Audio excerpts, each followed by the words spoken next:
Hello everyone, it's me Shumaila Abbas, and today topic of my lecture is about the origin of linguistics, that how language basically originated according to the different theories point of view. तो different theories point of view के साथ हम आप देखेंगे या पढ़ेंगे कि किस तरह लैंग्वेज जो है हमारे पास ओरिजिनेट हुई है. तो first of all we will talk about the introduction. तो introduction it is said that man as a thinking animal. ये कहा जाता है कि man as a thinking animal है. Why? Because animal man have ability to think, therefore they have ability to articulate these thoughts in the form of the words, in the form of proper language. Human के पास ability है सोचने की, जिसकी वजह से वो proper अपनी सोच को अल्फाज या अपनी लैंग्वेज की फॉर्म में कन्वर्ट कर सकता है, आर्टिकुलेट कर सकता है. जबकि this is the uniqueness of human language, and ये यूनिक एबिलिटी है. Because animal don't have ability to think, therefore they don't have proper language. They only create the voices, noises, they don't have language.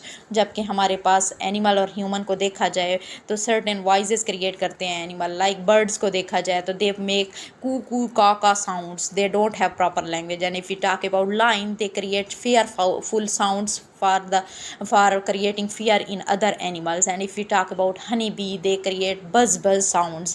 So if we talk about all these animals, birds or insects, they create certain sounds, they create voices, noises, sounds, but they don't have the proper language because they don't have ability to think. But the human have ability to think. That's why human have proper language and power of articulation in the form of words, in the form of language. So if we talk about the development of oral language, अगर ऑरल language की development की बात करें तो human ने किस तरह से लैंग्वेज डेवलप की. तो how the language is use by primitive people, कि किस तरह प्रिमिटिव या ओल्ड एरा में जो है लोगों ने लैंग्वेज को यूज़ किया. तो हंटिंग एंड गैदरिंग सोसाइटी, तो हंटिंग एंड गैदरिंग सोसाइटी, जिस तरह हमारे पास hunting people try to hunt in the old eras and they try to make different societies. तो पीपल जो है एफ़र्ट्स करते थे, हंटिंग करते थे. एफ़र्ट्स के ज़रिए या हंटिंग के ज़रिए जो आवाज़ें निकलती थी वहाँ से ऑरली लैंग्वेज डेवलप हुई. इसके अलावा पीपल जो है गैदरिंग सोसाइटी बनाते थे. दे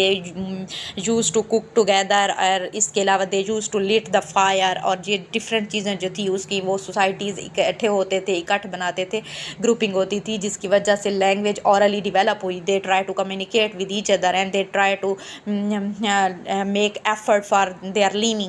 So they try to articulate the things in the form of the word. So जहाँ से जो है oral language develop हुई. If we talk about the human language and brain, तो human language and brain का proper connection है. तो there are different neural sites within the brain, जिसकी वजह से sound जो है वो create होती है, proper language create होती है. Because human में जो है neural sites पाई जाती हैं जिनका connection होता है speech production के साथ. तो जहाँ पे कुछ neural sites में जो है speech production होती है, वहाँ से अंडरस्टैंडिंग की जाती है. कुछ साइड्स में उस अंडरस्टैंडिंग की कंप्रीहेंशन होती है साउंड्स की, और फिर उसके बाद हमारे पास पावर होती है, हम आर्टिकुलेट करते हैं उन साउंड्स को. तो human brain have proper connection with the human language. If you talk about the first theory, तो अब हम थेरीज की बात करेंगे कि किस तरह थेरीज के हवाले से किस तरह लैंग्वेज डेवलप हुई. तो divine, according to divine theory, linguists believe that language comes from divine source और बाय सुपर नेचुरल एंटिटीज़. तो डिवाइन थेरी के अकॉर्डिंग लिंग्विस्ट का ये मानना है कि लैंग्वेज जो है वो डिवाइन सोर्स या सुपर नेचुरल सोर्स जो हमारे पास गॉड के ज़रिए आई है हमारे पास, ह्यूमन के पास. तो अकॉर्डिंग टू बिब्लिकल ट्रेडिशन या बाइबल का बिलीफ ये है कि गॉड क्रिएटेड एडम, और फिर एडम ने जिन चीज़ों को जो नेमिंग दी है वही नेमिंग बाद में यूज़ होने लगी. तो God created Adam and whatsoever Adam called every living creature that was the name thereof. तो एडम ने जो नेमिंग जिस लिविंग क्रिएचर को दी तो वही नेम बाद में यूज़ होने लगे अकॉर्डिंग टू बाइबल.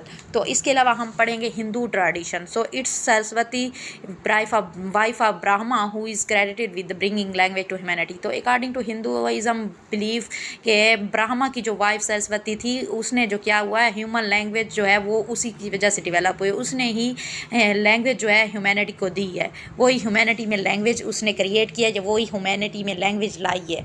तो ये हिंदू उसका बिलीफ है.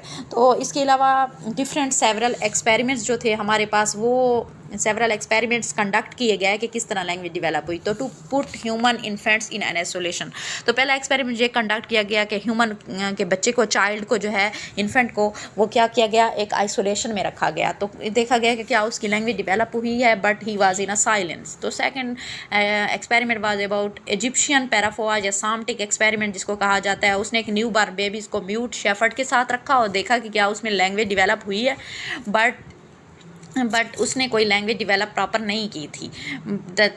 थर्ड एक्सपेरिमेंट, मुग़ल एम्परर जो था ग्रेट अकबर, तो उसमें एक एक्सपेरिमेंट उसने अरेंज किया था जिसमें उसने एक न्यू बॉर्न बेबीज़ को, कुछ न्यू बॉर्न बेबीज़ को किसके वहाँ आइसोलेशन में रखा था, जिसके बाद उसने कुछ मंथ बाद देखा कि उनके अंदर कोई स्पीच डेवलप नहीं हुई, दे हैव नो स्पीच। तो इसके इन एक्सपेरिमेंट के ज़रिए तो डिवाइन थेरीज फेल होती हैं, because according to these experiments isolation में ह्यूमन ने कोई लैंग्वेज डेवलप ही नहीं की। तो फिर किस तरह से ये डिवाइन फोर्स या सुपर नेचुरल एंटिटीज़ ने किस तरह से ये लैंग्वेज हमें देती हैं, जबकि अगर सुपर नेचुरल एंटिटीज़ या डिवाइन सोर्स के ज़रिए लैंग्वेज आनी होती तो फिर आइसोलेशन में जब ह्यूमन को रखा गया तो उसके पास प्रॉपर लैंग्वेज होनी चाहिए थी। तो इस एक्सपेरिमेंट के मुताबिक तो डिवाइन थेरीज जो है वो फेल्ड होती हैं। तो second theory is about the bow wow theory. Bow wow theory के ज़रिए it suggest that early language में have been originated from imitation of natural sound which human heard around their environment. तो इस थेरी के मुताबिक जो है ह्यूमन जो अपने सराउंडिंग में, अपने इन्वायरमेंट जो आवाज़ें जो है वो इमिटेट करना, जो भी आवाज़ सुनता है उसको इमिटेट या कॉपी करना शुरू हो गया था। तो उससे ओरिजिन ऑफ लैंग्वेज है, उससे मतलब वो कहते हैं कि लैंग्वेज ओरिजिनेट हुई है। Human try to imitate the sounds he heard around his environment. तो ह्यूमन जो अपने इन्वायरमेंट में, अपने सराउंडिंग में जो भी आवाज़ सुनता था उसको कॉपी करता था या इमिटेट करता था, तो वहाँ से लैंग्वेज ओरिजिनेट हुई है अकॉर्डिंग टू बो-वो थेरी। तो sound of an object seems to be the source of language according to this theory. तो एक थेरी के अकॉर्डिंग क्या है कि किसी भी ऑब्जेक्ट की जो साउंड है उससे ही सोर्स ऑफ लैंग्वेज है, वही सोर्स ऑफ लैंग्वेज है। ऑब्जेक्ट जो भी साउंड क्रिएट करती थी उसी से ही कोई ना कोई नेमिंग दी जाती थी, उसी से ही लैंग्वेज हमारे पास आई है इस थेरी के अकॉर्डिंग। तो फ्लाइंग अ बर्ड